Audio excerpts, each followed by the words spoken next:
فلو من ناحية المشاعر أكيد فإن المشاعر بتلعب دور كبير مهم أوي في تصرفاتنا اليومية، زي مثلًا حالتك المزاجية، شعورك بالانبساط أو الحزن، أوقات مثلًا لمّا بيبقى مزاجك متعكنن أكيد مش بتعرف تهزر ولا بتعرف تضحك، أوقات برضه بالك ما بيبقاش رايق فأكيد ما بتقدرش تعمل الحاجات اللي أنت كنت متعود عليها، لو أنت واحد بتقدر تهزر وبتضحك 24 ساعة أكيد بييجي عليك يومين أنت ما بتبقاش فيهم طايق نفسك، عندك مثلًا أوقات باحب أهزر وأضحك، بس في أوقات معينة ما باقدرش، مش عارف أعمل ده.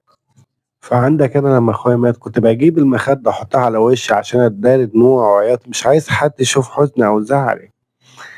فواحدة واحدة ابتديت أتقبل الموضوع ده لمّا عرفت إن خلاص كلنا هنمشي، ما فيش إنسان هيعمّر فيها، ما فيش إنسان هيعيش ل1000 سنة ولا 2000 سنة، فكلنا ماشيين، فلمّا ابتديت أفهم حاجة زي كده ابتديت خلاص عقلي ابتدى يفهم ويوعى، ده كله برضه بيختلف على حسب كل واحد فينا، على حسب شخصية كل واحد فينا.